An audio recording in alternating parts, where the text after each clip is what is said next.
they're not interested, but they pretend to be interested? I mean, that's a simple one, right? To keep access, Okay. right? If they can string you along, then it's like, okay, I can keep getting what I want from this person. So should you just like ghost people like that? I mean, if you want, I would just end things, right? You don't have to necessarily ghost, but like, it's your prerogative. Okay. Thank you. No problem, love.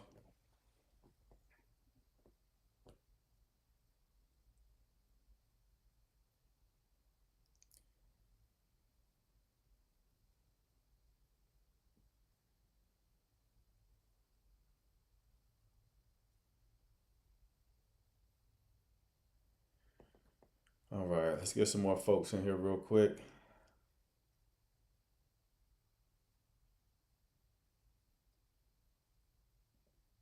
Mr. O'Neill, you're banned from talking about the same situation. Okay. I need you to understand because you are in the chat a lot judging the people who are coming up and calling in. You are in the goofiest situation out of every caller we've had, just about. Top five goofiest situations. I need you to hear me, okay? I don't want you laughing at nobody, telling people to hurry up, saying negative comments about their situation, because I need you to hear me. You are in a very goofy situation right now. All right? I already told you how goofy your situation is. Now you're telling me that you're back in it. This will end again. I don't need any more updates about this specific situation because you're choosing to be in a foolish situation. All right? What do relationships look like for people today? Are you in power of your own life or not? I mean, second question is yeah, to a degree. And it's a mixed bag, man. Some people are having their way out here, right? People get into relationships every day. And then other people are in very bad situations. So it just depends. I would say most people, though, are in quite negative situations, for sure.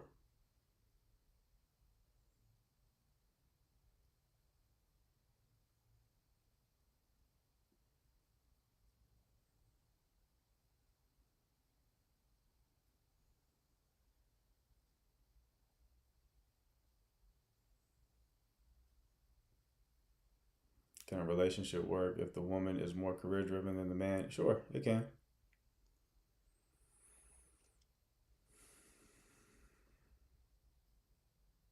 The man would just need to maintain polarity in a different way.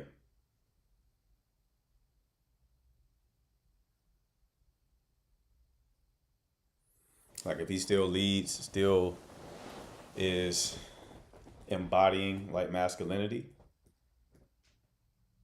you know, then it's all good. You feel me?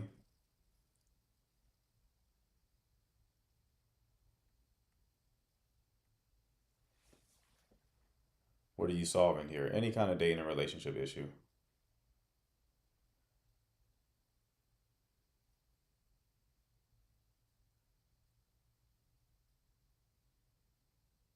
Happy Saturday, Tam.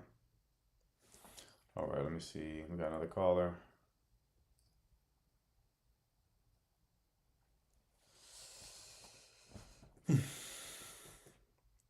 Hello. Hello. Hi, Hi. I have a question. Okay. What is your question? Um, I'm scared to ask. Okay. Nope. Don't like the energy there. Don't like those weird vibes. Let's go ahead and end that call. No, thank you. Is having a what? Marlon whilst talking to women to stream these days? I don't know what that word means to be honest with you, bro. What the hell was that? I don't know. I don't want to find out. Let's just Yeah, we might have to just get Shorty blocked. I didn't like that at all. This guy on Bumble asked me out when I asked if he could pick me up tomorrow. He hasn't replied yet. Uh, how recently did you send the message? Do you believe in right person, wrong time? Mm, sometimes there's moments where you meet a person and it doesn't work out, and then y'all reconnect later on down the line. So I guess so.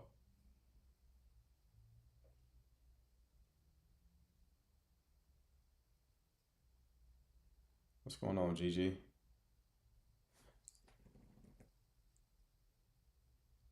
At what point in a relationship dating should a man feel comfortable to discuss his finances? Um, that's a good question.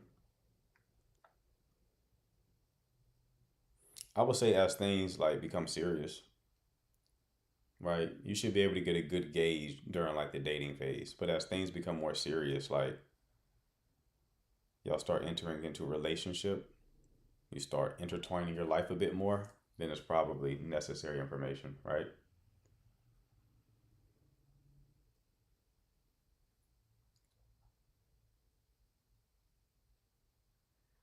I don't care for online dating me either.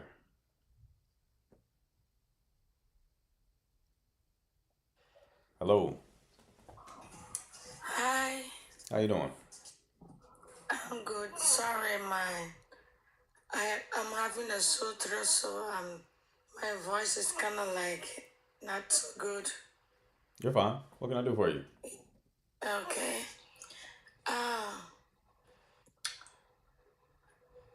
I don't know how to say it, but I'm still going to say it anyway. I have been out of a relationship for like 6 months, and I met this guy. Mm-hmm. I don't know, love at first sight or whatever it is, because I'm a kind of person attracted to guys that very big on hygiene, clean skin and stuff like that. So it's kind of like I went to this place and with my girlfriends, and I met this guy, and I was like, you have a nice skin. And he just took my phone, put his number, and we have been chatting. We hang out together, and I don't know what is a relationship or whatever it is. And I started falling in love again. But now, when I go places, when he calls and he have voices, like male voices, he's like, yeah, what the fuck, where are you again? And you always out, blah, blah, like that. So I'm kind of like, I don't know. I'm kind of like confused. So I'm like, am I the only person in love with this guy? Is he in love with me? Or what is it? I don't know. So I want to back off. Okay, what is your question here? Huh? What is your question here? My question is he love? Is he in love with me as well, or is just one way? I don't know, love. You haven't told me anything about your situation outside of him not liking guys around. How would I be able to answer that? How Yeah. long have y'all been dating? 2 months. Okay.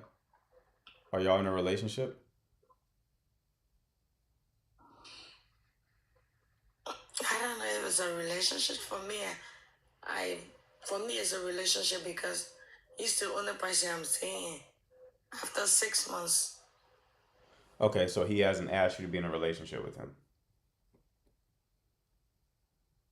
Sometimes people don't speak it, but it's kind of like for me. I'm just going with the flow. Okay.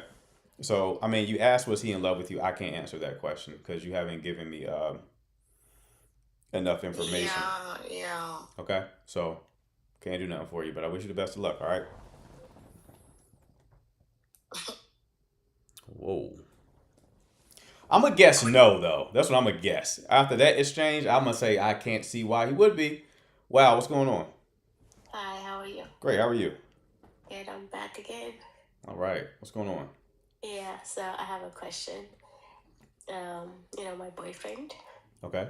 is, he's divorced the past 2 years, and he still have his ex-wife, his picture on the Facebook.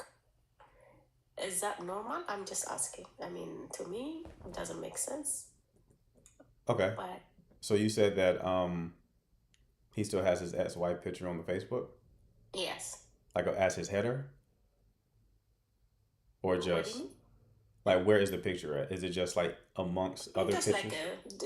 that was like 2020, 2019. It's a long Okay. time ago. So you went through the It pictures. just what is it? You went through the pictures. I checked.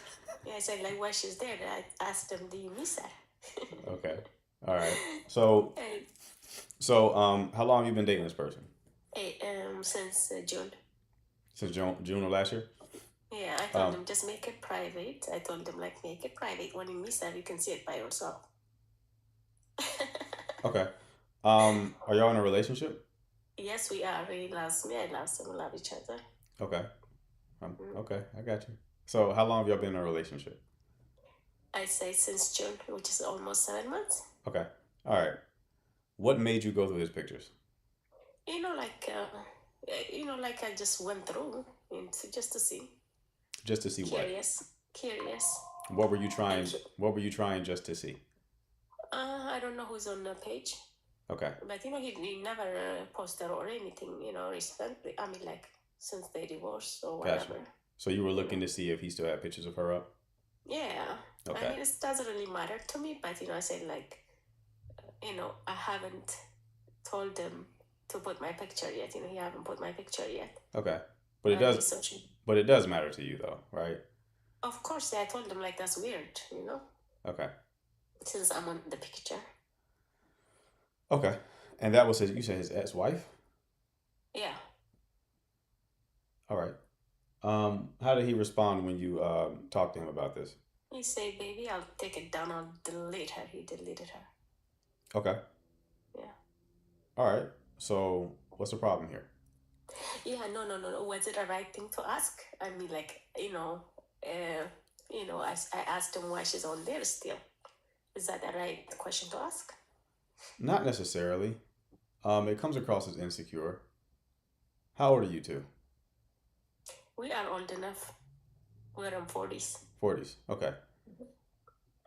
Is he using Facebook actively? Like Yeah, he is. regularly? So he's posting on Facebook, things of that nature? He doesn't post really. He's most like watcher than a poster.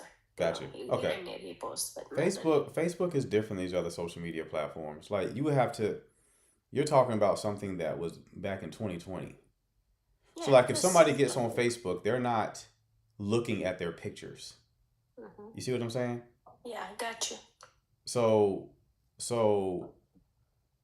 he probably wasn't even aware that those pictures were still up. He's not thinking about it. Why would he think about it? That would mean he would have to go to his photo album and like scroll all the way back to 2020. Yeah, I Right? know.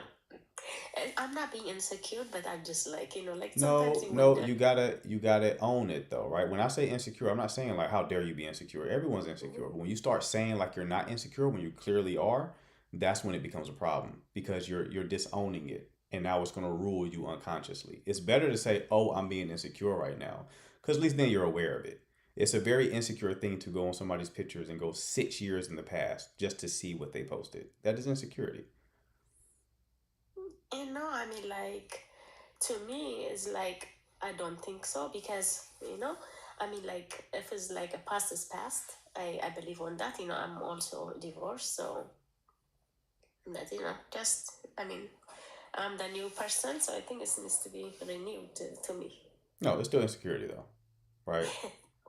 I'm not gonna sit here and debate you about it. If you really don't think it's insecurity, you have a bigger problem to solve. I'm gonna be honest with you, but this is going to be a big issue if you can't even acknowledge that that's insecurity, right?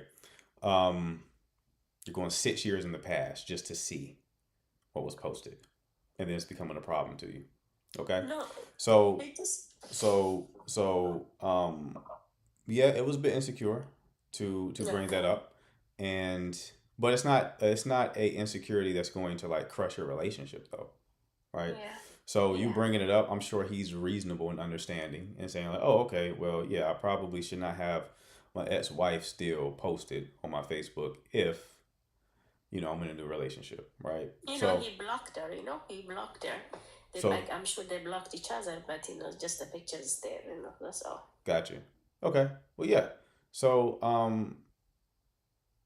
yeah, I mean, it just doesn't seem like it is going to be negative. It's going to negatively impact your relationship, No, not at all. I know right? he's mine. He's not going nowhere. I know for sure, 100%. You say He's he's locked in. you say he's not going anywhere 100%. He's locked in. Yes. All right. Okay. Yeah. I mean, if you really felt that way, you wouldn't need to go through his pictures, love. But No, I digress. definitely not. But like sometimes, just like when you check something, you just ask, like just a question is not like oh my goodness, it's gonna go to his ex. It's not like that. I don't feel like that, but I know for sure, he's not gonna go to her 100%. Okay. Like Yeah. when on his Facebook, does he showcase that you two are together?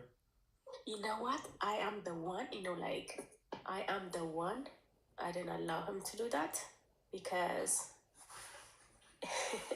he was like my first boyfriend, like 20 years ago. Okay? Okay. He was my boyfriend. We broke up. Okay. I was new for the country and we broke up. Not like fighting or anything, just talked and we broke up and he married her, but she knows me like he loves me from the beginning. Okay. So she always like, doesn't like me. she hate me. She hate me so much. And so finally, like I guess after he got divorced after 18 years, I got divorced after 14 years of marriage. Are Then, you saying that his ex-wife yeah, hates his you? ex. Why does she hate you? Yes, because he really really want to marry me back then. Okay. Okay. Yeah. This is getting So weirder. This is getting weirder of a situation, love. I gotta be honest.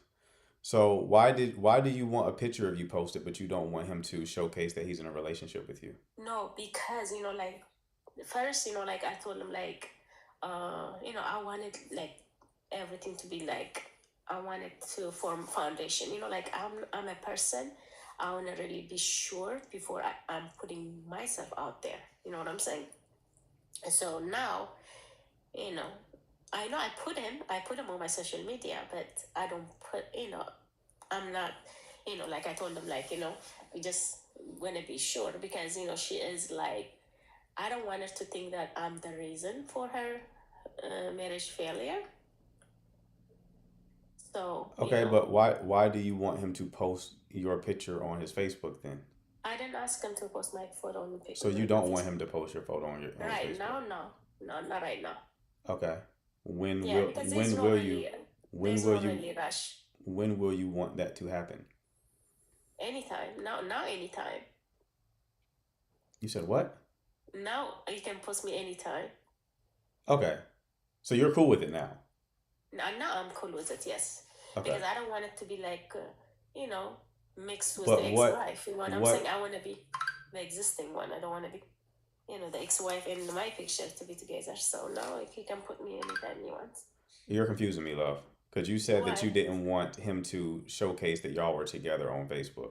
Earlier, yeah, before, yes. Now he can do. We just talked about it today about the Facebook. Why is the ex-wife is on there?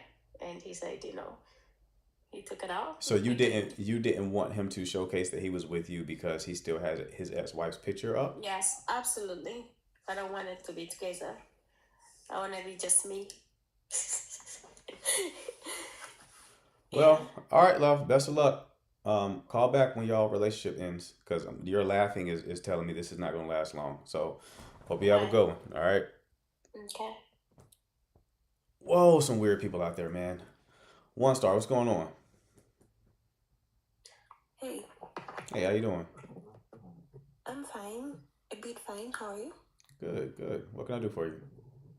Okay, so can I like start from the beginning so that you understand the situation, right? Sure, that's fine. Okay, so I started dating this guy in like December 2024.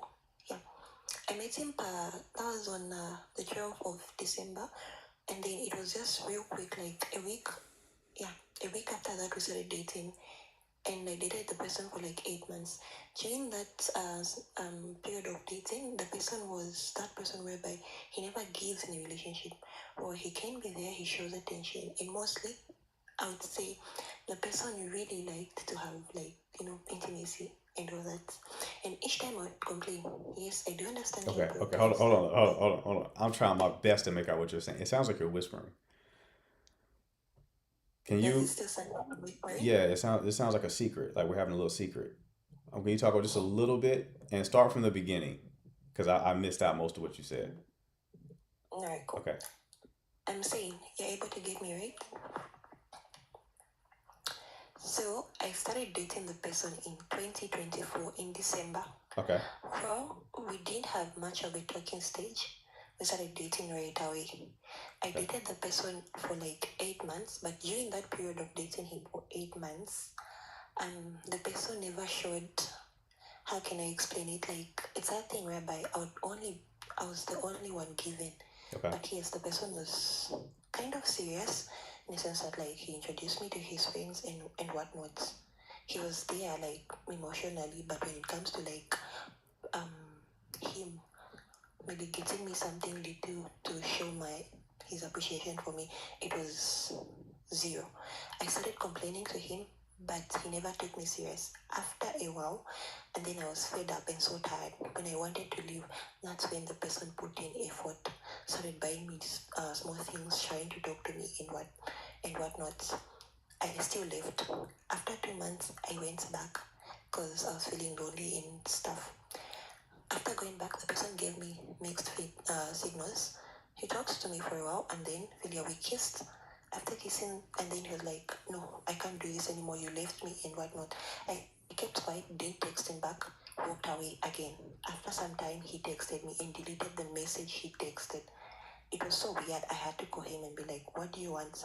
Because after that, he kind of disrespected me. He was like, "I don't settle for less, so like that's why I left." That was so painful. Like, what do you mean you don't settle for less when you clearly gave me nothing in that relationship? So after going, I texted him and then was like, for the sake of clarity, what do you really want? The person was like, I want you, but we can't have it. We can't talk about love things. And then I was like, what's the use of the relationship then? Then I broke up with him. After some time, the guy started to stalking me. He stalked me. I confronted him. I told him to stop and leave me alone. But the guy was like, I know we've been arguing a lot lately. I want us back. I agreed him wanting us back, but he never you know, it wasn't like before. So I left quietly. So the question is, what's really up with the guy? Okay. All right. So the question is, what really is up with the guy? Is that what you said? Exactly. Yes. Um, I I I caught maybe 60% of what you said, but you were basically saying that you've been with you met this guy in 2024, right? You were Exactly. dating him for a while, but he wasn't really putting a lot of effort in, so you left. And then Yes. after you left, he started to like buy gifts and start putting a lot of effort in. So then Mm-hmm. you came back, but now he still isn't putting effort in. Is that the situation? Yes, that's a situation. Okay. So my question to you is, why are you still with this person who isn't putting effort in? No, I'm not with the person currently. I Okay. said when he told me to say we should get back, I paused the relationship because he wasn't putting in effort. Okay. I just went in the no contact. Yeah. So I'm just doing the no contact thingy, and then the person hasn't reached out yet. I texted him the last message. He never responded to it. I went quiet on him. Okay. So why are you still concerned with the situation? Maybe because I still care. Okay.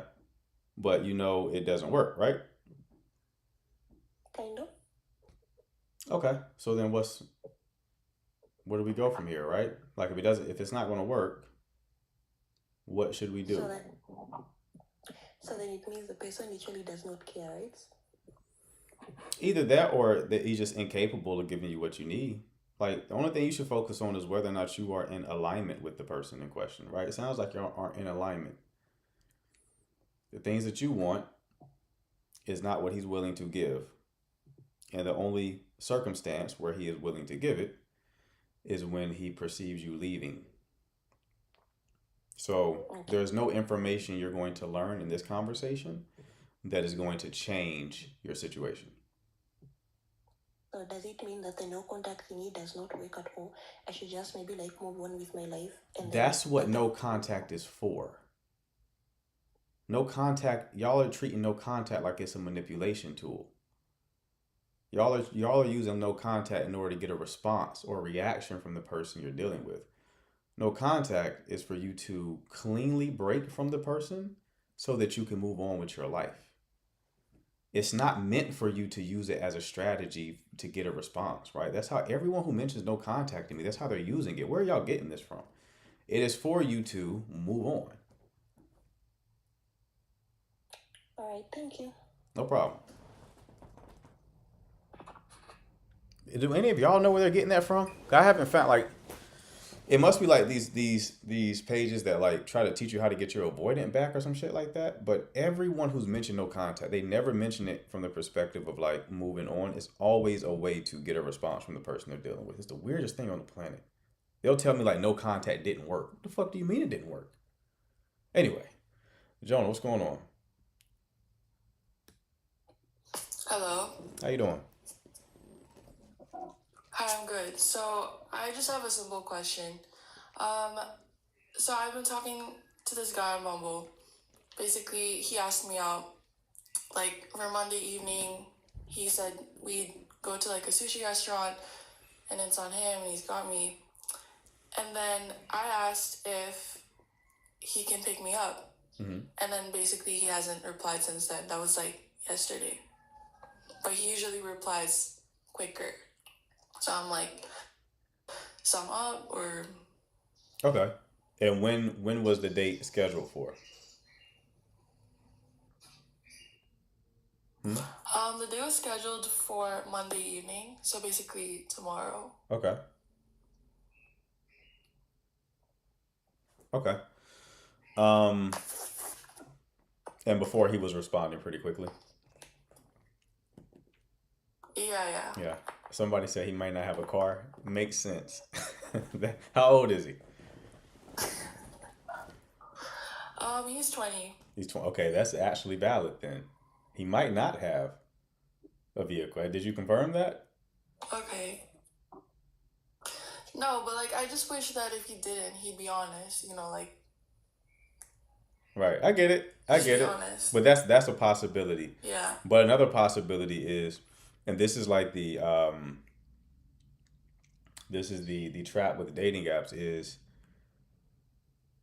a person's energy can flip on a dime if they match with somebody else who they're more interested in. Right.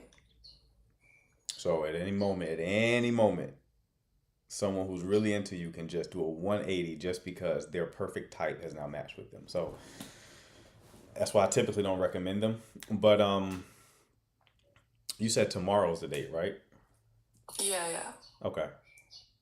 Yeah, give it some time. You can also message back if you want. Say it like, or I can meet you there. Whatever works. Depending on how much you want to go on the date. So like you could send that tomorrow or tonight if you want. And see if he responds. All right. Thanks, man. No problem. You have a good one. All right. Sierra, what's going on? Don't double message that, man. Y'all got to get over like this whole like why not?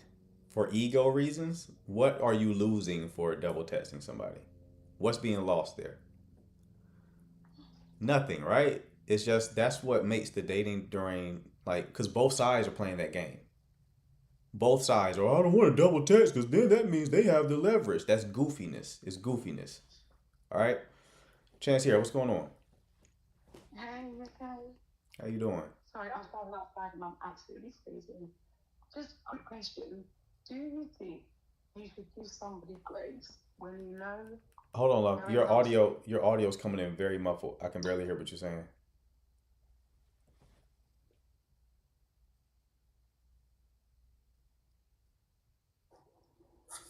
Can you hear me now? Perfect. Sorry. Do you think you should give somebody grace, knowing they're a narcissist, but understanding that they've been through a lot of trauma, which is probably the reason why they are the way they are? No. However, it's having an effect on you and your mental health. No. Should you still give them grace? Nope.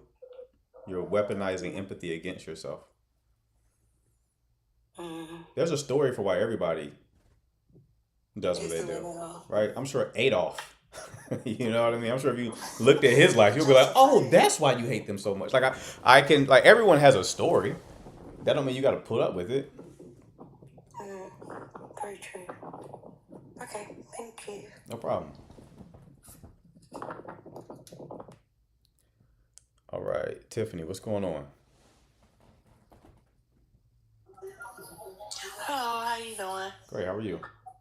I'm good. I have a question. I used to talk to this guy. I met him back in September 2009, and we've been talking off and on the last however long years it's been. We've been together. We done some things.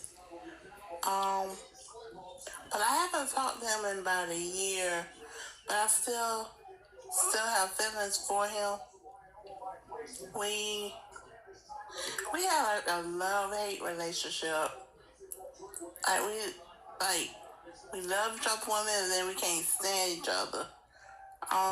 But he's a nice guy. He was in the military, but he retired out the military.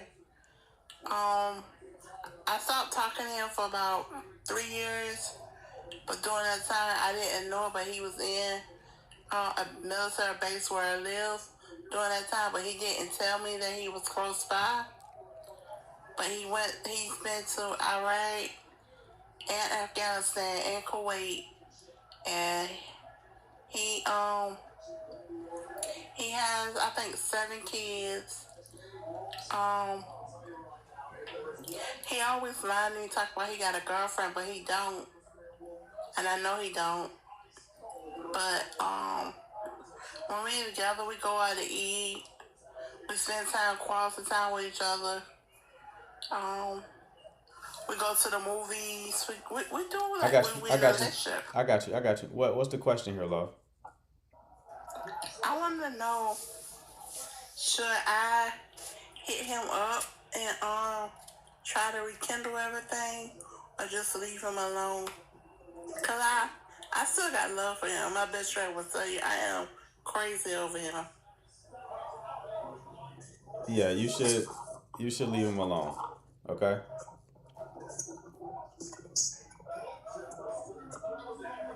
Yeah, you should leave him alone.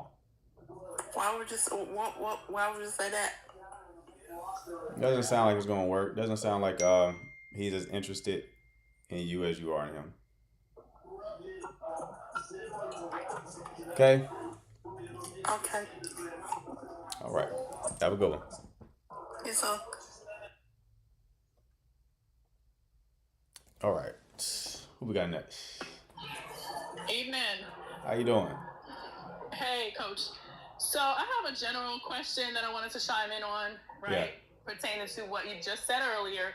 Okay. About either making a first contact or making an initiation with somebody that you recently met, or, they're sending good vibes or acting interested or what have you, right? And just the fact that I've never really had success. Like, I've had really bad instances of, or I would say bad experiences with seeming or being too available when dealing with someone, like in almost all cases. And so I want the truth about, like, the truth, okay? Not just what sounds good. And I'm not saying you're going to tell me what sounds good, but how do men perceive you really when you initiate or go after them? Like this double texting thing, I heard what you're saying, and you don't want to like be manipulative, but I've never had success being too available or acting like I'm initiating. Let me call, let me text again. I've never had success. It seems like you're too available. It's easy. It's easiness. And I feel like there's got to be some, yes, Tabby, I agree. There's got to be some type of will. The will has to be equal. Like, okay, once or twice he might be busy or, life happens. Mm-hmm. But if you find yourself always making the initiation, that's telling. That's a chase. And it's not to say that you're being manipulative, but it's like anything valuable, you've got to work for that. And you don't want to send the message that you're easy. Right. Discernment is needed, right? So, okay, I'm echoing. Are you got me on speakerphone? You are. Let me take you off. Okay. No. Okay. All right, we're good. So, like, for example, the woman who I said she could send a message to the guy, another message. In that specific situation, he could be feeling insecure about not having a vehicle. So what she's doing in that situation is giving him an out by saying that she can drive there. So the message is to have discernment and know how to read situations. You don't want to have, when it comes to this dating and relationship world, there are very little black and white rules. Yeah. You have to, everything is a maybe. And you got to read the situation accurately to see what's the best play, what's the best move in that situation. So in her situation, the best move was to send another message, not because she's chasing him, but because he may have stopped responding because he's like, he don't want to admit to not having a vehicle, right? He's 20, okay? So that's a different situation. Now, in your situation, if you are initiating all the time, yeah, you shouldn't do that, okay? No. So what kind of pattern are you seeing with your own dating life? How are you meeting guys, and like, why are you bringing this up in terms of like, are you seeing that this is a constant theme in your dating life? Yes, because I cringed when you pretty much let her know that, making initiation, but you explained that already. So I just came in to say, well, that has never worked for me, and I wanted to know, I didn't really want to know, I just wanted to let you know that, and I don't think this is just me, this is a general conversation that women who are single in the dating world are realizing and seeing that we have that, even if we love this guy or we're into him and he's just, there has to be, a self-value. You got to pull back a little bit is what I'm realizing. And I've never had success unless it's something I don't know. If you are constantly being the person who has to initiate, you are 100% punching above your weight. Mm-hmm. If you're punching above your weight. If you're it's like you're trying to get like a Michael B. Jordan or some shit like that. If you are always the one initiating, you are one. There are such things as like, I don't really believe in leagues, but it's also kind of true, right? You are if every time you are initiating, you are trying to get someone who is just not that into you. 100%. Yeah. There are times where you can do it, right? Just to where there's some like some equal pursuit happening, right? Some reciprocation. Mm-hmm. But if it's always on you, yeah, you're trying to get someone who's not really into you like that. Yeah, I agree. And then on the flip side, yeah, there has to be a healthy amount of, I actually feel he should be initiating a little bit more. That's just my old school nature. I don't disagree with that. Yeah. And just, I've paused. I really have paused because I had to take some hard hits, just lessons in the dating world. And then to me, there's so much bad advice. And I don't feel like, obviously this is a great channel, but there's so many men who are, I feel like inflating other men's egos and almost making them feel like we should chase them. Right. Like they're the prize now. It's insane to me. Right. Right. And a lot of these men are not really married themselves. So.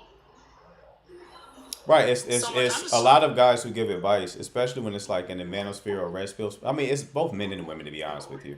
It's just traumatized people giving advice to other people. Yes, Absolutely. And like there's extremists out here. And to be honest with you, and I'm gonna name drop, may he rest in power. Even though I did not agree with the gentleman, and I don't like to talk about people who passed away, but you know, Mr. Samuels. Right. The thing I valued about that channel is it told me the truth about how men are really thinking. Right. And I feel like it was so scary in some, because so many men agreed with everything he had to say. It was a whole movement.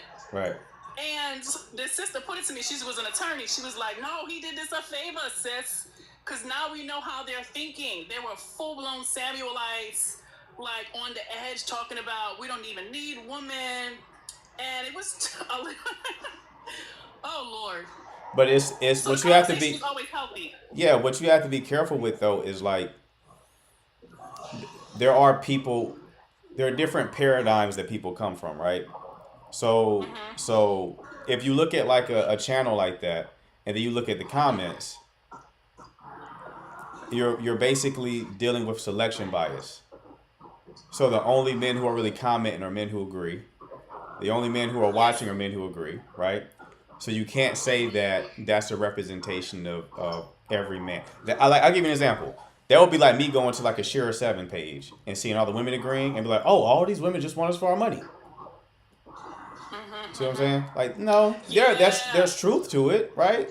There are women, a lot of women out there like that. But is that all women, right? Not necessarily. I don't think enough women, and I don't mean to say it in a gold digging type of way, but no, what you just said is how you make the dating market worse. Because the bad advice, this is where bad advice comes from with dating. It makes it so you play a zero-sum game. Meaning, when women are talking to other women, they're coming from a perspective of like, the advice they're giving is how the woman can win and the man loses.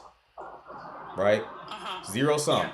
When a lot of men give advice to men, they give advice from a place where the man wins and the woman loses. A step up from that is win-win. How do you get a win-win situation? Right? That's what me and other creators like are attempting to create. More of a win-win dynamic, because if you want a relationship, you want a marriage, don't you want it to be a win-win? Why do you assume? Because if you get with a man who it's a win-lose dynamic, that means you're able to manipulate him, which means you can never trust him. You can never trust him to lead because you were able to manipulate him. So if you were able to do it, then other people can, right? Do you want that guy? Goodness. You don't want that guy, right?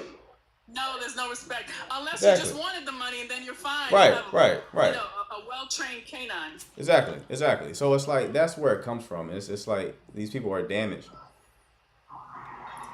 But I'm not trying to, I'm sure a lot of people don't want to, date like severely damaged people. So those people kind of reveal themselves with the content that they consume. So then you can just like, categorize them as you should. But it's like, yeah, it's how do you orient yourself to like a win-win dynamic? The trade-off with that is there's pros and cons to that approach though, right? The con is, say it again? Which approach? A win-win mentality. Okay. So the con is not many people think that way. So you will more rarely come across a person who's like on the same type of timing. But a pro is a person who thinks that way is going to be able to recognize you as being on the same page as them. So when you do find a connection, you can find a higher quality connection. So it may take you longer to find. Yes. It may take you longer to find, but when you do find it, it's higher quality. Yeah. You're so right. Otherwise, you can damage yourself along the way. Most of us, we just try to get somebody just to have somebody, and that's another conversation too. But anyway. Right. Okay. I guess my question was answered somewhere along the way. Let me get someone a turn. All right. Thanks, Coach. No problem, love. You take care. Have a good one. All right. Ebony Leo's back in the building. Hi. No, don't hide me. I miss your face. Don't hide me. I saw what you've been up to. Well, as you can see, today is February 28th. Okay. Okay, so he ghosted me 2 weeks before Valentine's Day. He ghosted you? And Huh? He ghosted you. Yeah, he ghosted me. But Oh, man. I'm not gonna lie though. But the thing is, I wasn't surprised because, okay, he always initiated, but his texting style became like later and later each day, right? Mm. And then Saturday, no, we had a date plan, and then he told me, oh, remember when I said he had the teaching thing, and he said it was going to be up to 4 Saturdays, Mm-hmm. and the last day would be Valentine's Day, and I already knew. I was like, oh no, I don't. My body was like, I don't really trust this, but let me just, see where it goes. So the texting became like from 10 a.m. next day, 11 a.m. next day, 12 next day. I already was just seeing the pattern, and then so Saturday came. This was two. This was 2 Saturdays before Valentine's Day. He went that whole day without reaching out, right? Mm-hmm. So I ain't text him. Sunday came. I text him at 7 p.m. first because he was about to go the whole Sunday. And I was like, hey, hope you enjoyed your weekend, whatever the case may be. So we was talking for a little bit. And then Monday came because he was the last to text. So I texted back and said, good morning. We texted that whole Monday from 8 a.m. to 9 p.m. I was the last to text. So the next day came Tuesday. I didn't reach out. He didn't reach out. And that was that. I didn't hear from him. But that was okay, though, because I already seen a pattern coming. Like, that's why I was like, I'm going to wait before I, like, be intimate with him to see, like, will he show up for Valentine's Day, you know? Right. And he ghosted me 2 weeks before Valentine's Day. But I'm not really sad because it's your girl. It's me. It's Ebony. That's right. So this other guy I was talking to, I had clients that day, so I was doing makeup, doing clients. And this guy I was talking to, I met him literally that same week. So 2 weeks before Valentine's Day. And when Valentine's Day came, he got me he had his friend deliver me a big teddy bear, the Lust Roses flowers with a card and a big Happy Valentine's Day balloon, and the card read like, roses are red, violets are blue. I really, really, really, really, really, really like you. So that was sweet. And then that was sweet. So I had my ex. He bought this other guy, which is my ex. He had bought me some roses as well. He had bought me like this necklace set, which was sweet, which was nice. But I had a feeling that other guy was gonna like, when he said he had to go to that training thing for 4 Saturdays straight, I already knew. That was like, you know how men try to already have something on the back end when they come be like, hey, I already told you. Yeah. Like an exit out. Yeah. So I already felt that, like that's why when I told you, I'm like, I don't trust that. I didn't trust that, and I was right to trust it because the initiation became lesser and lesser, and then boom, goes. So yeah. Well, I mean, at least you got another situation going on. I'm sorry to hear that, love. I know when we talked about it before, like it seemed like it was going in like a positive direction. How long did y'all date for? Like 2 months? A month and a half. But I feel like I wasn't sad about it because I already seen the patterns. So I observe now, like I watch. You mostly weren't sad about it because y'all didn't sleep together. Huh? I said you mostly weren't sad about it because y'all didn't sleep together. And you know how bad your girl was looking forward to it. Right, I remember. But so he never did try, right? He didn't, and I'm like, yeah. Maybe I'm coming on too strong about it, or maybe he feel like it's gonna be expectations. Maybe he probably seen that I had expectations on something serious and stuff like that, but that was on me too because I really wasn't asking the right questions. I was just going off attraction. So right now I'm not dating. I guess the guy who got me something for Valentine's Day, that's sweet, but I'm just trying to see. I mean, he said that he would like something serious with me. You know, he told his friends about me and stuff like that, and I would like something serious with him as well. So This new guy? yeah, this Okay. new guy, so far we've been talking from February 9th to now. Okay.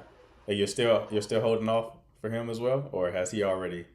No, he don't live in. Well, how I met him, the girl, the client I did, I went to school with her, and Okay. I went to school with him, but he don't live in Miami. He don't live in Miami, so he had his friend deliver the Valentine's Day stuff for me at the shop. Oh, nice. Okay, cool. All right. Well, keep me posted how this one goes then, Ebony. I'm tired of it. Like, honestly, I had met this other guy. He took me out, roses. She took me shopping. But honestly, I'm being honest, like, I feel like now I'm past the smokes and mirrors now. Like, the dates, the roses, the gifts. I feel like that don't mean that they're moving with intention, though. Right. They 100%. probably just, huh? That's 100%. I agree.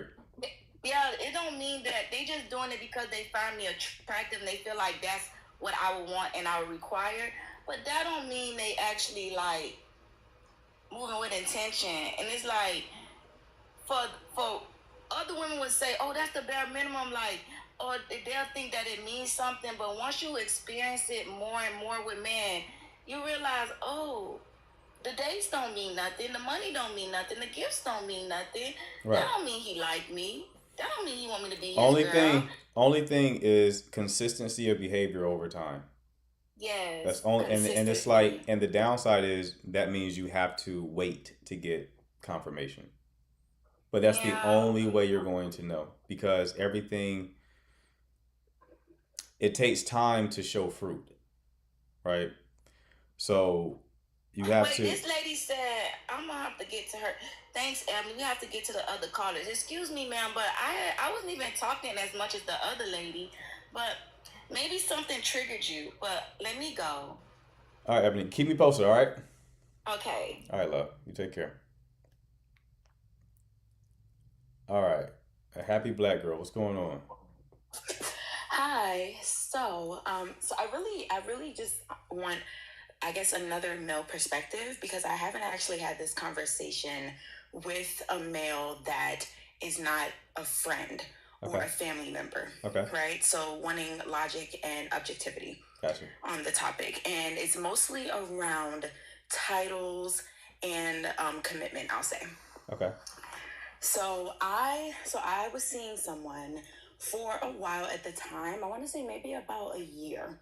For me personally, I feel like at that point you should know if you want to be in a relationship with someone or not. It just seems like if you don't see some sort of progression or see this person as a person that you want to move forward with long term, you should know that at that point. So I'm not a person who's going to ask a person like, oh, do you want to be in a relationship? But I am going to have a conversation about whether or not you see this going in any sort of forward moving direction. Right. Because if not, then let's not waste our time here. Right. We both have things going on in life. And if this is not where you see it going, let me know so that way I can move forward, because obviously God has plans for both of us. And if you're not in the plan, let me know right now. Right. So I pretty much just had that conversation, right? We've been doing this for a while. We both know how we feel. However, there's not been a conversation about whether or not we want to actually be in a committed relationship. Mm-hmm. And the response that I got was essentially around the area of, I need to feel as though I could trust you. Now, why this person felt like they couldn't trust me didn't make sense. However, they were reaping relationship benefits. Right. Right. So that is where I started to feel as though I needed to maybe start pulling back some of the relationship benefits. Now, the relationship benefits were coming to my house, spending a night, me cooking food and actually bringing plates to this person, essentially treating this person the way that I would treat them if I were in a relationship with them, because I'm running with the assumption that eventually we are going to be in a relationship. And then essentially at some point, not a conversation initiated by me, it came with, well, this is why, like, I don't even really believe in titles, because people will give titles, but they don't respect titles. Felt like BS to me, simply because if you don't believe in titles, even as at the minimum level of girlfriend, boyfriend, because you don't think people respect them, then would you respect the title of husband, wife?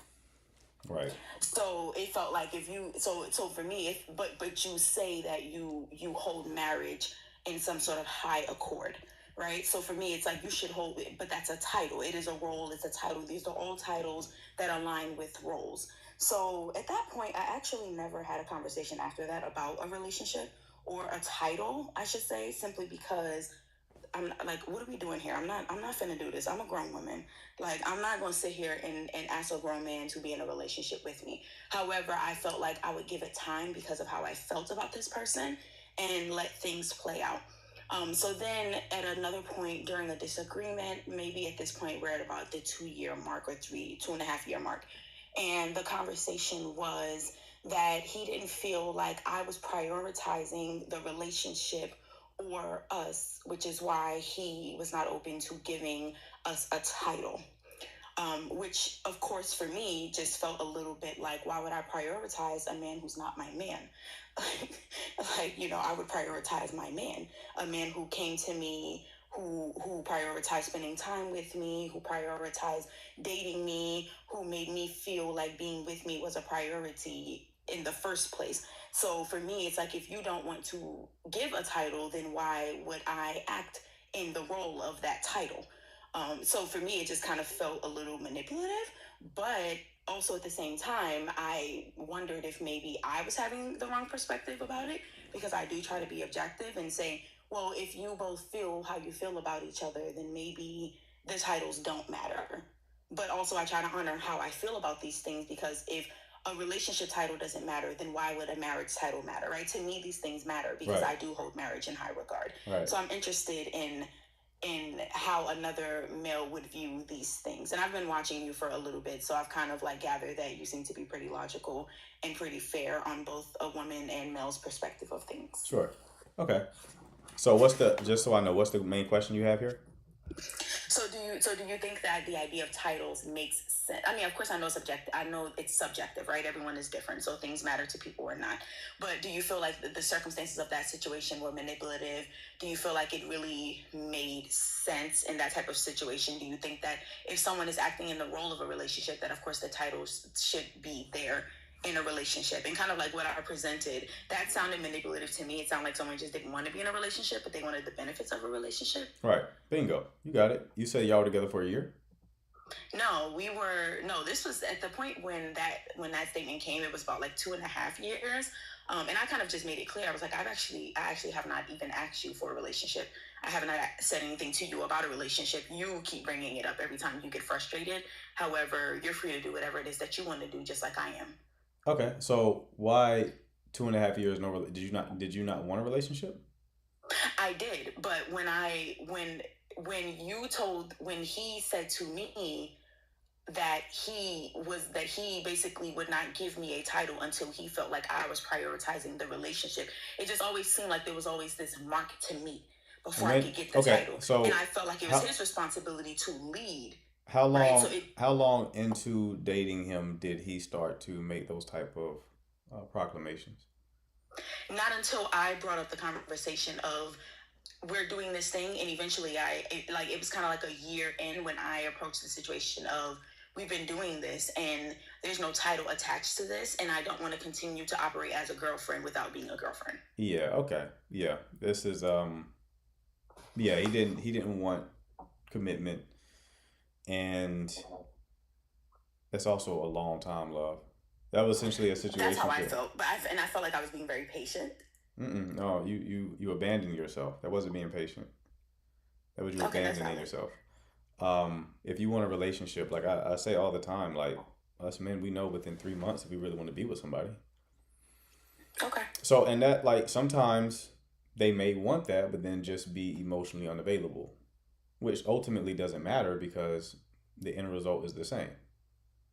Right? So it's not, because they still can't give you what you want, right? So within 3 months, and this is, again, the caveat there is assuming you've seen each other on like a once per week cadence.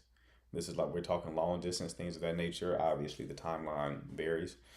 But you're seeing someone at least once a week, they know within 3 months. They know sooner than that, to be honest with you.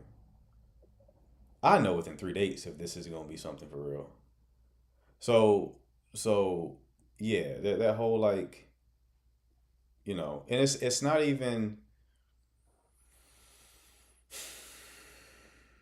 there's not even necessarily a problem with you like giving value like a girlfriend would, right? Because that's what you dress for the job you want, right? That whole mentality. Yeah, The problem was like the time that you did it. It was a Yeah. timeline. It was okay after you kind of got clarity. This person probably didn't want that. Then let's just move on because now I'm wasting my time and you're taking up my bandwidth, so that I can't meet the person who can actually be with me. Yeah, I mean, I think I've started to definitely, like, looking back at it, understand that now. Mm-hmm. At the time, I think it always was perceived as though there was something that I was doing wrong that was hindering the relationship progressing, and I always had to correct things within myself, and like it was something I had to earn. Right, right. And it's. Do you know much about attachment styles?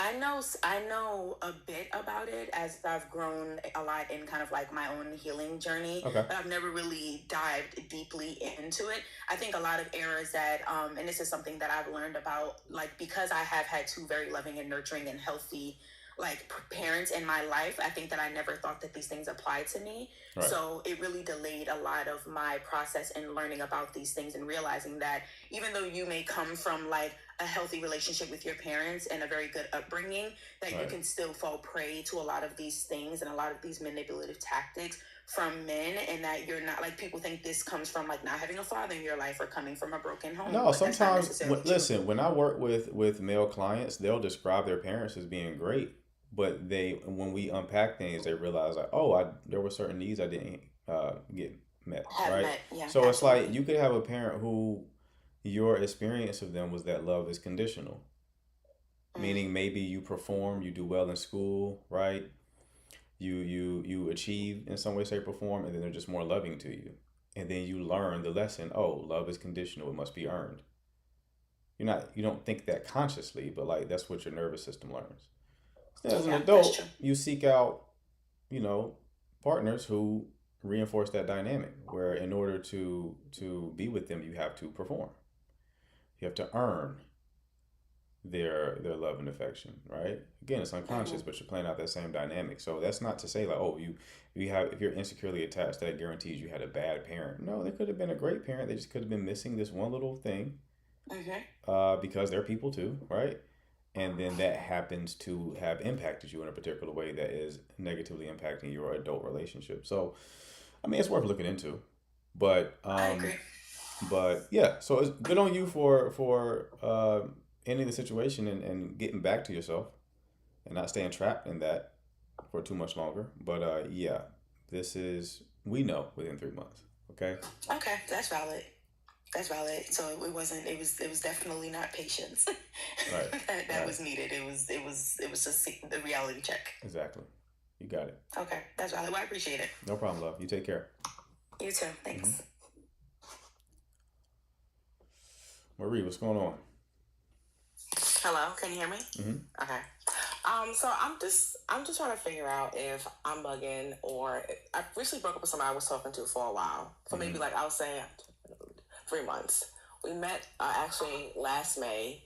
We talked for a little bit and then we broke things off because he wanted to explore. His ex came back. He was honest with me and he decided to work things out with his ex. Right. Okay. Fast forward, summertime. He hits me up. He was like, things didn't work out. He would like to reconnect with me. I said, let's just wait about 30 days before, smoke clear. I don't know. But let's just sort of as friends and see how it goes. Right. So like September, we start talking again, reconnecting. Everything's cool. Celebrate my birthday together. Then he takes a job out of state. And he was like, I'm really getting good, I'm really enjoying getting to know you. You haven't really got to meet my friends yet, but I do see potential here. Would you like to continue getting to know each other? I said, okay, well, long distance is not my thing, but I'll try it. Like you're about 4 hours away. Let's see how it works out. So we did that. We was doing that, talking. I went to see him like twice out of state, and he spent Christmas with me and my family for Christmas. Okay. The thing what happened recently is that And then like right after New Year's, we spent time together. He recently got sick and ended up in the hospital about 6 hours away. He traveled to work. And I was thought about going up there, but I'm like, we're not technically official yet. We've been told, working through it, whatever. I found out that his ex went up to the hospital. So when the emergency happened, I got a call saying, we're rushing him to the hospital. He asked us to call you. I was in a group chat. They put me in a group chat with his family and his closest friends. I asked him why he was there, like, hey, is anybody there with you? He's like, no one's there with me. And then in the group chat, I found him, but puts in there, the ex was there. I guess they don't know who I am because I'm new. I haven't introduced anybody. So I confronted him on it. And I was like, I asked if somebody was there and you said no one was there. Because I was going to tell you in person because I knew you wouldn't like it. I just felt like it was a lie and it was an unnecessary lie. Right.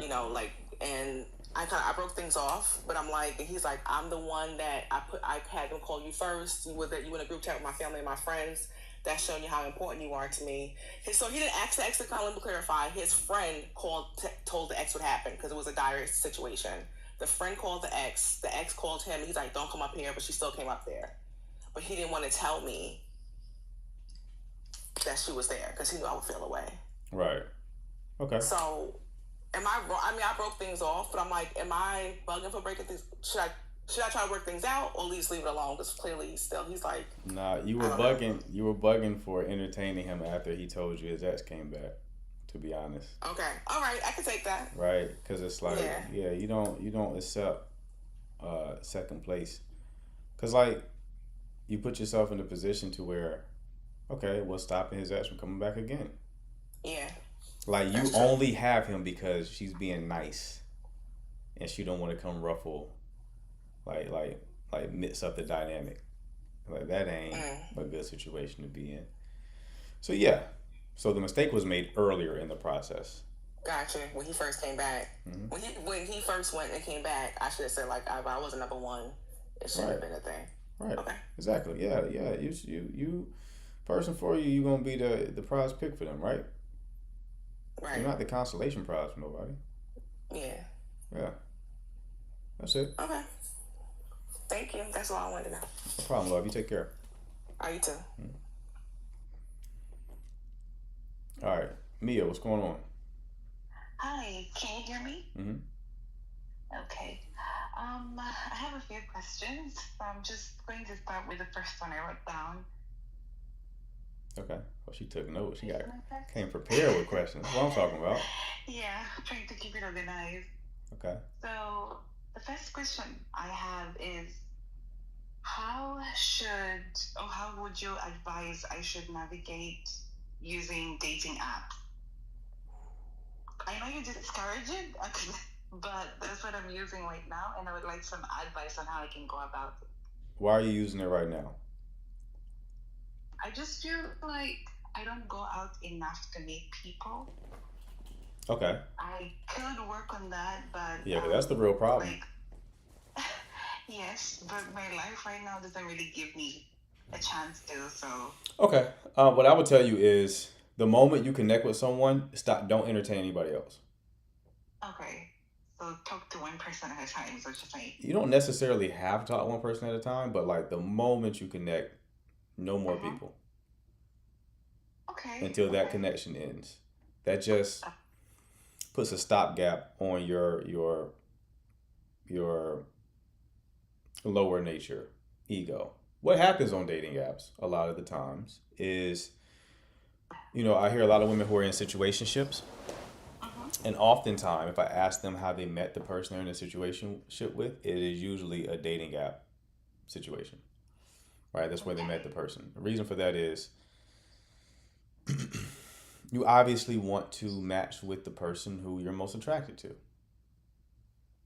right? True, I think that's human nature. Nothing wrong with it. Human nature. But the problem is guys who... You could find a guy who looks like a Chris Brown or Michael B. Jordan, or put in whatever your celebrity crush is, on a dating app. He'll match with a woman who's well beneath him aesthetically, just to sleep with her, right? Has no real intentions with her, but like she not thinking that. she'll you know ignore all the other options she was previously talking to talk to this person who she's like is on Mount Olympus, right?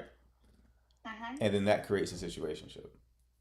Because Okay. why would she go for, just to use numbers, why would she go for the 6 out of 10 when the 9 out of 10 just match with her? But the 9 out of 10 is never going to commit because he's talking to 40 women right now on the app, right? So that's what Yeah. I mean. Like the moment you connect with someone, even if like your perfect aesthetic type matches or tries to match, don't just keep locking in. Okay. You just Pause the app. If you match with somebody and y'all are connected, just pause. There's no more liking. okay. There's no more even discoverability. Just play that out. If that ends, okay, get back active. But if that doesn't end, then you just invest in that situation. Okay. Thank you. I'll try using that going forward. Okay. And then for my second question is, so another thing that I find myself struggling with is when I do match with somebody and we get to a point where it's kind of getting a little more, serious. The conversations are getting serious. The dates are adding up.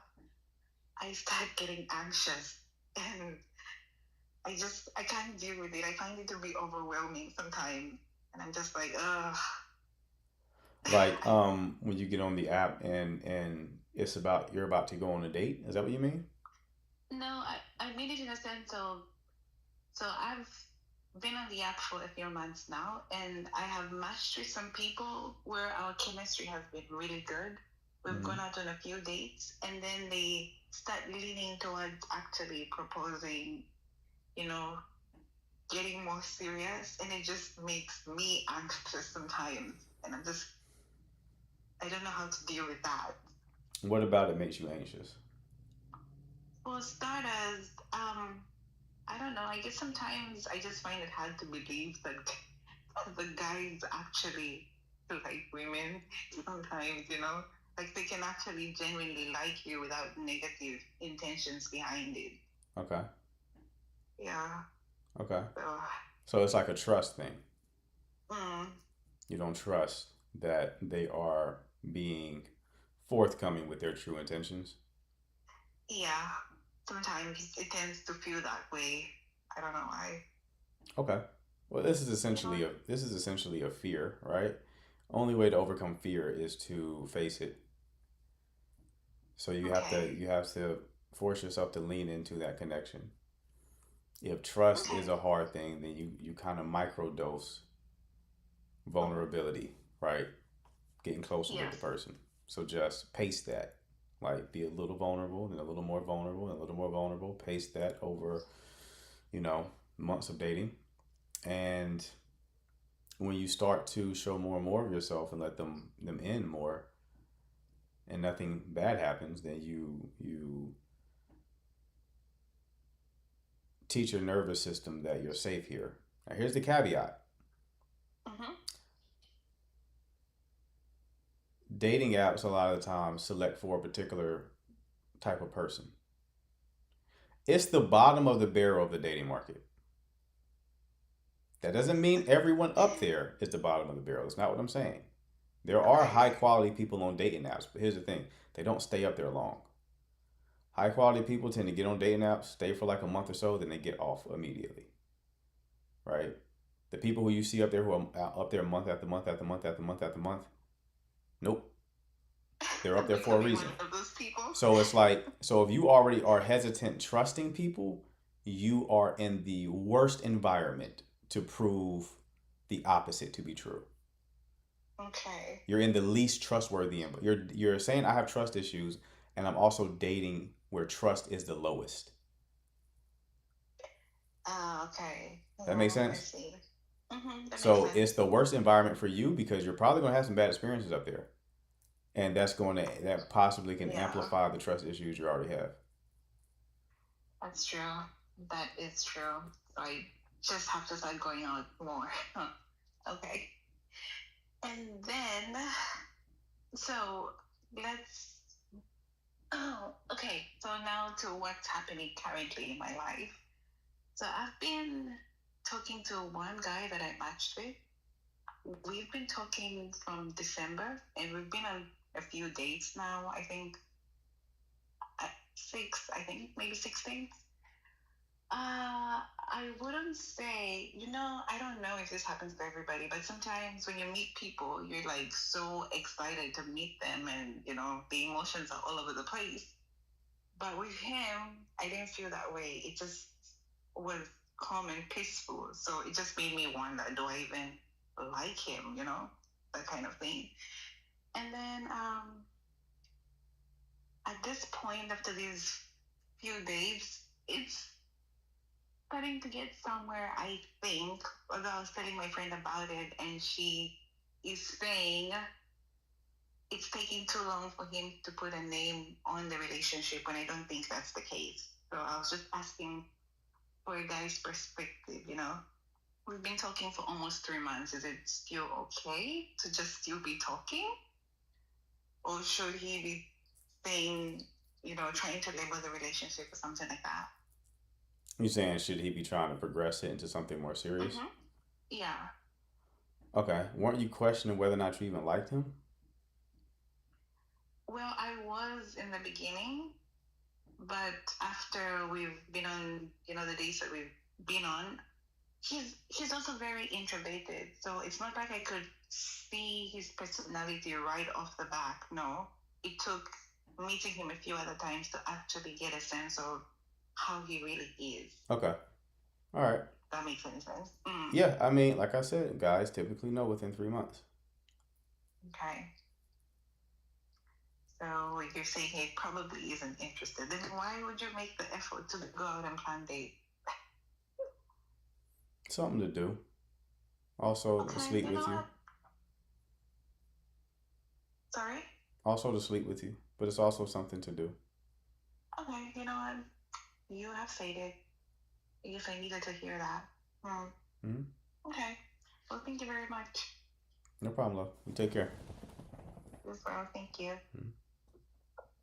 Hi. Hey, how you doing? I guess it's my turn. Mm-hmm. Thank you for having me up here and for doing this live. I think my question for you is, what you've shared with the other woman is very insightful to me. As much as I could try to judge, I've been there. So my question for you is, what do you recommend for women who want to move on from someone who are kind of like stuck in that loop of going back to him, and she knows that that's not the right person for her?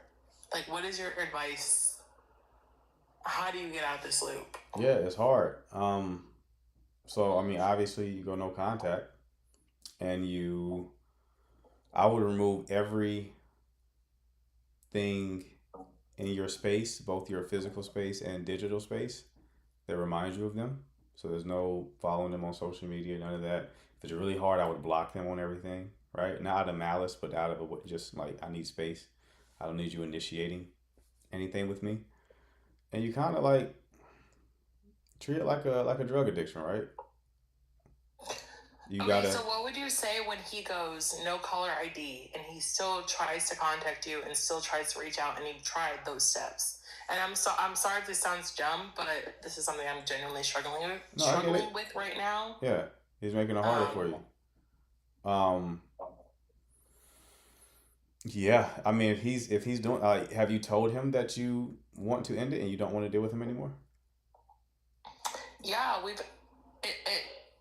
he and I's history is very interesting, and we did have one conversation at one point that I was like, we shouldn't continue this. It's not helpful or beneficial to either of us.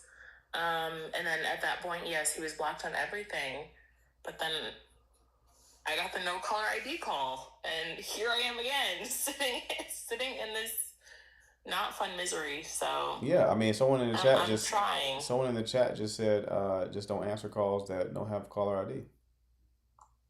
Right? If it's important, they'll leave a voicemail, right? And you're right, and I do feel like I agree with that, but I also feel like there's work I need to do on myself that I obviously probably knew that was him.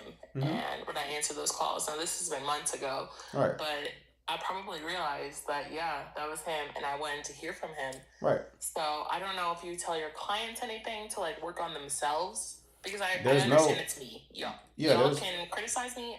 no, no, I no. understand it's me. There's no How can I work on magical. myself? There's no magical solution here, right? It's good that you can even own that. But normally on these calls, I have to reveal to people that they're actually like in this situation. You're answering the call because you want to. You know this person. They've done it before, so you know.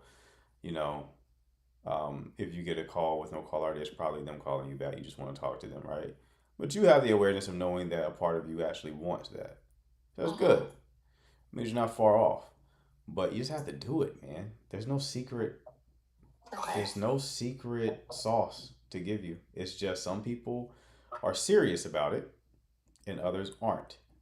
And Okay. you have to find a narrative that kind of motivates you. I can tell you one. How old are you? I'm 26. 26. Do you want like marriage, relationship, all that kind of stuff? I do. I Okay. do in the future. Every Yeah. time you entertain this person, you are delaying marriage and relationships by like a year or so.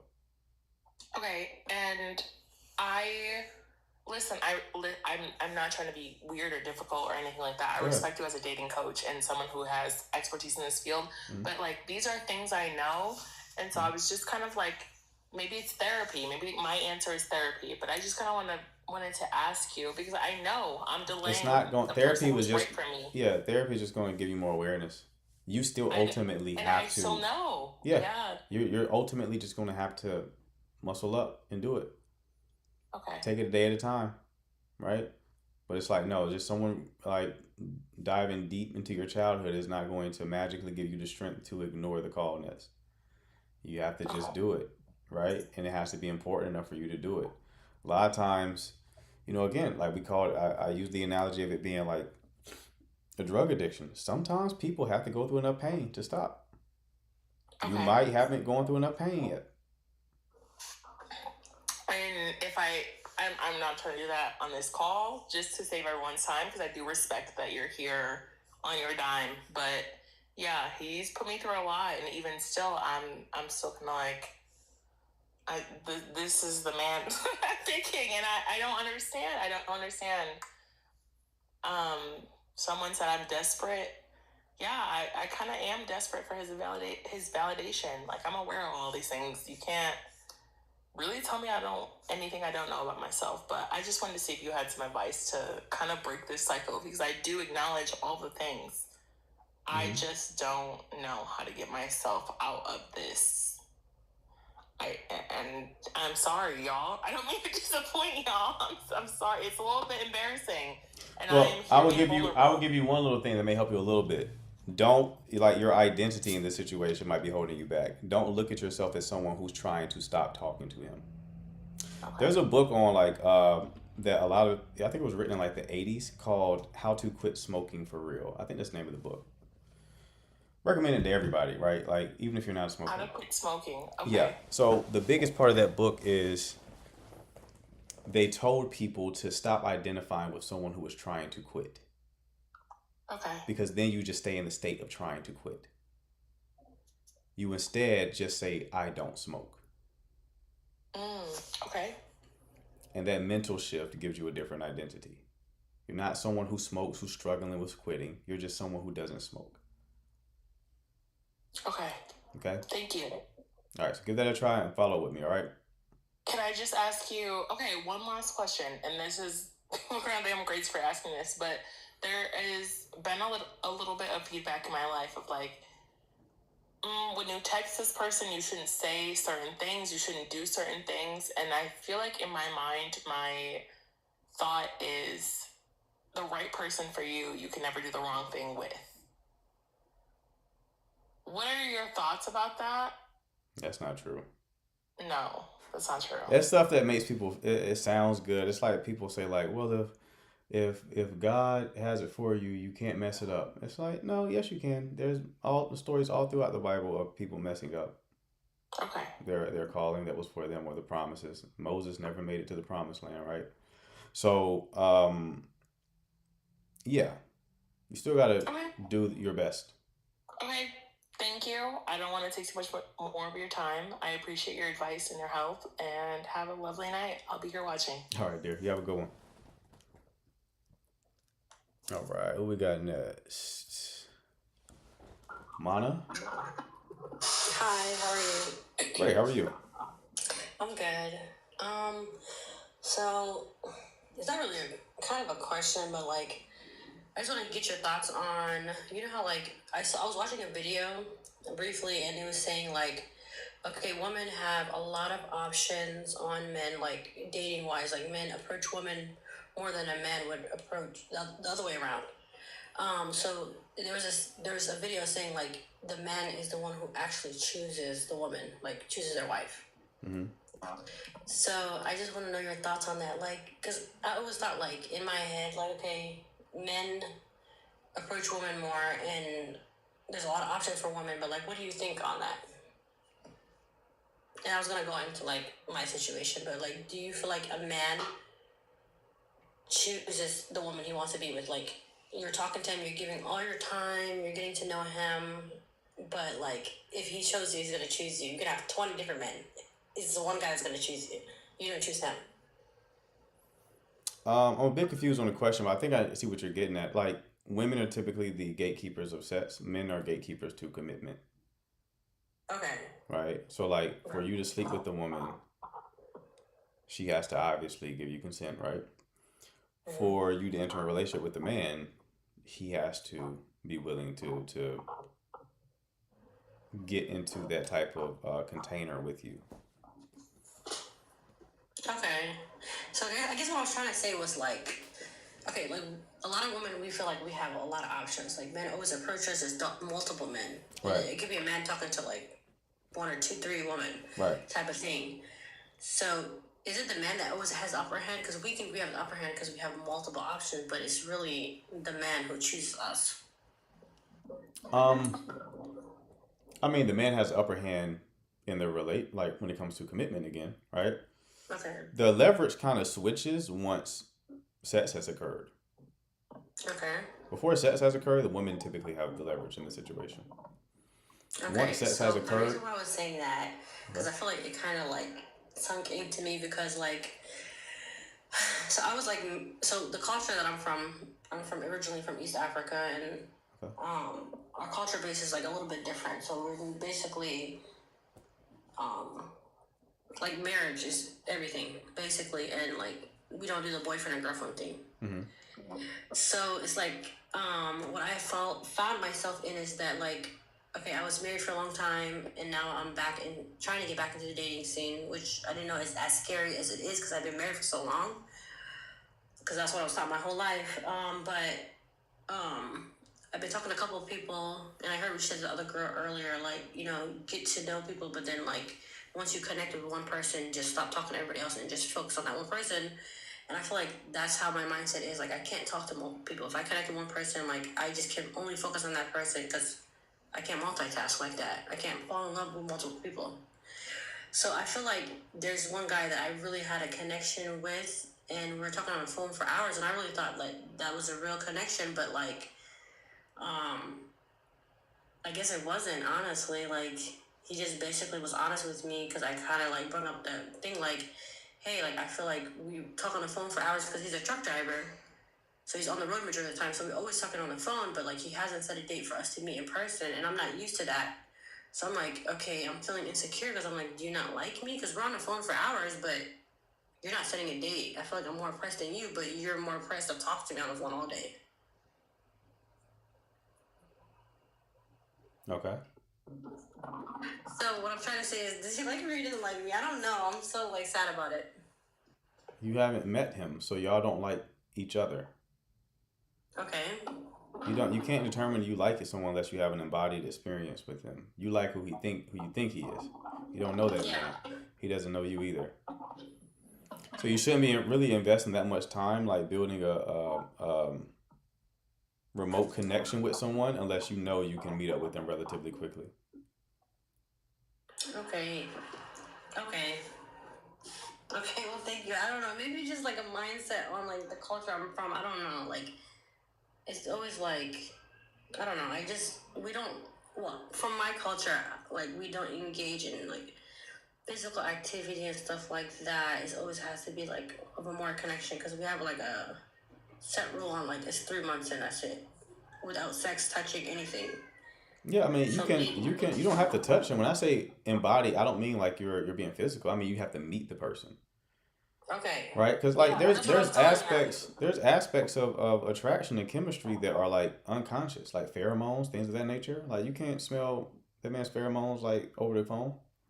And that's what I was trying to explain to him, but he wasn't getting it. But yeah, maybe he's just not really invested, or I think the connection is there, that it's not there. Right. Okay, well, sorry, but thank you. I just wanted to hear that out loud. No problem, love. Best of luck to you, all right? Thank you. All right. Spicy, what's going on? Hello. How you doing? Good. How are you? Good. What can I do for you? So actually piggybacking off of Mana that was just on, I can totally relate to her, not in the situation that she's in, but like the culture aspect of it. So like I get that, but like, you know, when you're born here in America and you're Americanized, it's like a different perspective. But for me, it's not really like I'm not in a relationship. Like this is just like guidance, advice that I might need. So I'm a bartender. So I bartend on the weekend, blah, blah, blah, and then I have a full-time job. But there's this gentleman that comes in who became a regular after a year at this bar, and he's been trying to pursue me, and I am not interested. Okay. Not interested at all. But I've told this gentleman that I am not interested. I don't like you the way that you like me, and I just would rather us just keep it really professional. You know what I mean? Like, even though like it's a bar, but like with him, like the way he just gravitates to me and does everything is just like insane. And I don't know how to stop this man from coming in every single time, looking for a change in my response. So like, how do I handle that? How do I combat that? How do I let this man know and once again, over and over again, clarify that I am not interested in having a relationship with this person, but this person comes in with gifts and blah, blah, blah, blah, blah. So like, how do I tell this person, even though I've told him multiple times in many different ways, many different attitudes, high, low, sassy, spicy, like, how do I get him to leave me alone? I would tell, the owners or the managers, right? They're informed. And they haven't done anything about it? See, you have to do some type of disruption. You can't just bar somebody just because, but like, he's not stalking me outside of that job, but it's becoming very, very uncomfortable. And I just feel like every time I come to work and I feel like he's not going to show up, he shows up, and then my anxiety is like out of the roof, and I have to like kind of semi keep it professional in terms of working in a bartender environment. But it's getting out of control, and management is aware, and nothing, he hasn't done anything disruptive or been belligerently drunk or been cut off for us to even make that a thing. So do I place a restraining order? Because a PFA, I believe a PFA is like a abuse, right? I mean, I don't know what the difference is. Yeah, but what do I do? possibly, but like that's out of my wheelhouse, love. Like when you start having like legal problems, that's not what this is for. But look into your options. That's all I can tell you. Sounds like the management isn't like they absolutely can be like, you can't come here or stop doing this or we have to ban you. you're just not, sounds like, valuable enough to them to do that. They rather have him as a patron than, you know, protect you. So that'll be grounds for you looking for another job if you ask me. Sounds like they're like disrespecting you indirectly by even allowing that to keep going. If you want my opinion on it, but it's up to you. But as far as like what you can like legally do, I can't answer that for you. I'm not sure. Okay. All right. So then I have one more question. Mm-hmm. I don't understand why I'm still single. And the men that want me, I don't want them. And the men that I want don't, like, they give me that initiative, attention, and blah, blah, blah, but it never turns out to what I think it should be. What type of man do you want? Well, nowadays, slim pickings out these days, but So just I don't know, describe. I guess... Don't do it. Don't do it the nice, like, hypothetical way. Actually, describe a man who you're actually into right now. Last guy who you were actually into, give me a full description of who he is. Hardworking. No sagging your pants below the butt, because I just find that atrocious. Somebody who is trustworthy. Somebody who knows how to communicate. Somebody who is willing to, like... You're going hypothetical. Okay. Directly describe. You're describing like a, this ideal hypothetical. Yes, describe that person that you were into. Wow, I don't think I've ever been asked this question before. When you say describe this person, you're not looking for like descriptive, everything, objective, everything that comes to mind. Strong. Knows how to fix things. Dedicated. I don't know. This is a hard question to answer. I guess I don't know how to answer it properly. Okay. He doesn't exist. Oh, yeah, you're probably right, whoever wrote that comment. And where did you meet that guy? Which guy? The guy who you were just describing. Never. I never met him. I guess I'm creating this illusion of a man that I want that's not realistic. So yeah, I guess, I don't know. Okay, you're confusing me because you said the men who you want don't want you. That implies you've come across a man who you wanted who did not want you, right? It's not that they didn't want me, but once they realized,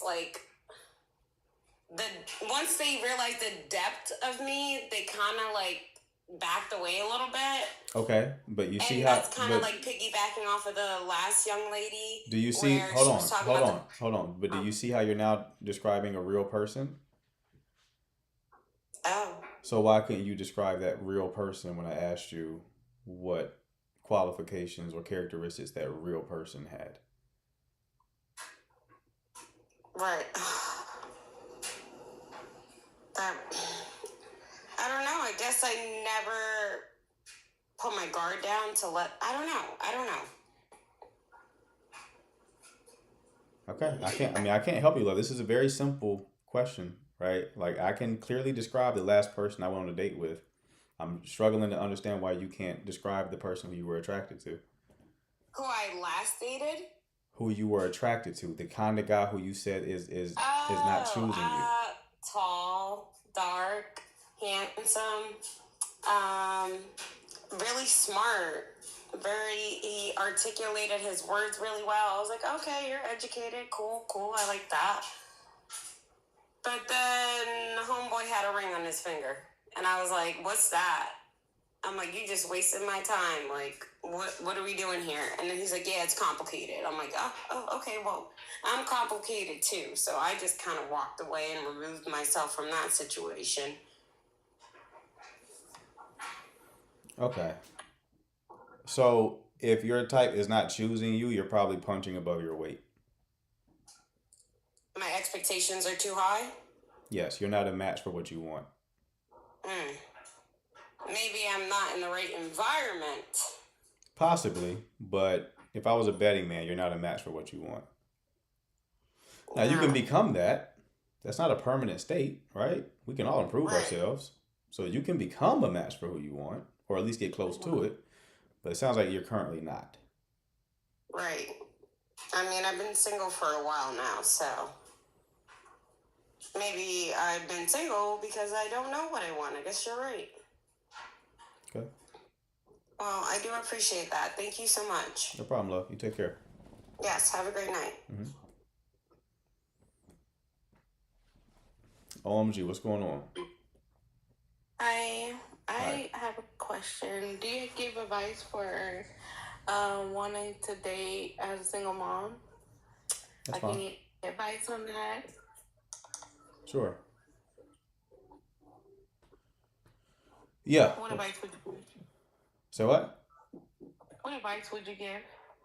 I need to know your situation, love. Like, you have to ask a specific question. I don't just give general advice. I gotta say, so I'm 28 and I have an 8-year-old and a 6-year-old, and I'm just looking to start dating again and really just putting myself out there. Okay. But like, I'm kind of nervous because I've never done it. You know, I was married before at a young age, like younger. Okay. So it's something just new. Okay. What have you? Yeah. What have you tried, dating wise? Dating wise, I mean, I like went on like 2 casual dates, but nothing that, you know, was like, ooh, okay. I was like really interested in, I guess, like that sparked my interest. Gotcha. Where did you meet those guys? One of them I met at a church event, and the other one approached me at the mall. Okay. So what's your issue here then? It sounds like people are going after you.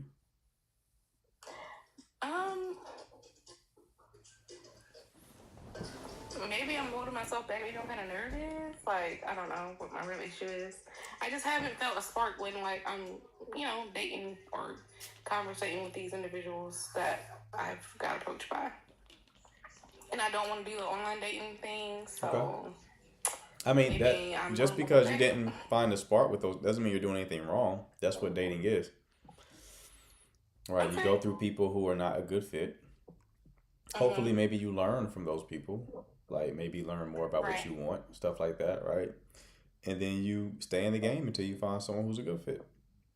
So it doesn't sound like you really have a problem right now. You said you don't want to do dating apps. I agree with that. That's a good thing.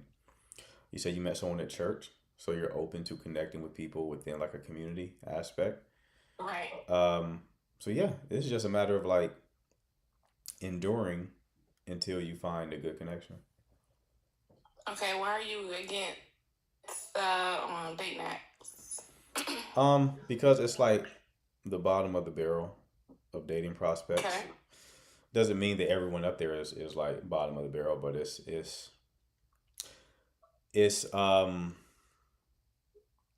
very promiscuous place for both men and women, both of them, but everyone up there, like for the most part. Like you go to a woman's profile, she'll create this impression that she's not like that, but she really is. It's just PR, right? So if you want to optimize for an actual relationship, it's the worst place because those people are actively shopping. There's a multitude of reasons, but they're actively shopping, right? They're trying to find their best option. So the moment someone who's slightly more attractive than you matches with them, they'll stop engaging with you and go to that person, right? Because they want to get their best possible option. Everyone up there is talking to multiple people simultaneously. So it's just not a good situation. Okay. One more scenario. May I? Sure. Okay, so no judgment, but okay, so like in 2024, I did like get a pen pal who's in prison, and we was like, you know, messaging, writing letters, stuff like that, because I feel like that was an easier outlet for, you know, some type of male interaction, stuff like that, while I was finishing my degree. and he wanted to like pursue me on a serious level, but I just couldn't like go there. And I felt kind of bad because like he did give some good conversation, but I think in that like communication with him, it made me really just be like, yeah, maybe I should start going out more. So that's why I started going to church and like, you know, going to some public settings. So are you like against the, you know, pen and pal shindig? Yes. 100% against it. What's to be gained? Okay, well, yeah. No, I'm asking you, what are you gaining from that situation? I mean, I guess like, you know, at that time, like, you know, some safe conversation because it is hard. You know, it's dangerous out here and stuff like that. Some safe conversation and some interaction, but nothing long term. Nah. No, you could get conversation from men who are not behind bars. Right? Okay. Like that's so then the question becomes, what made you want someone behind bars?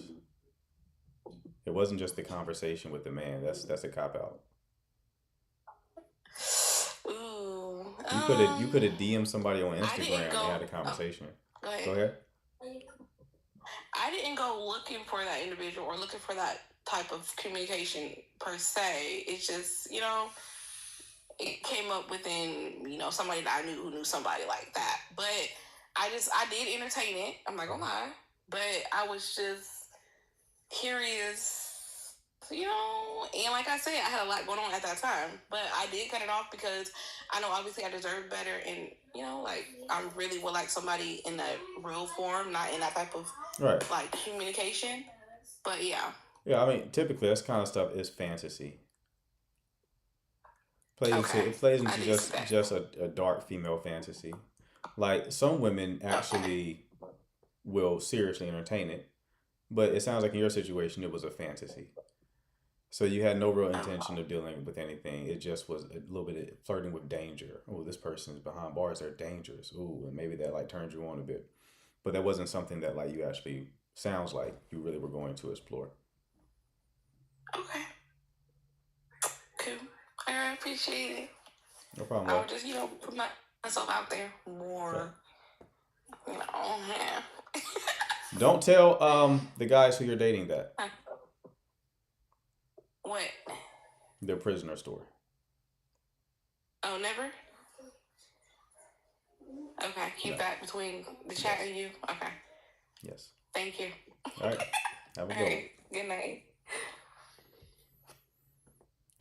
Buddy said too late. I felt I owed her to tell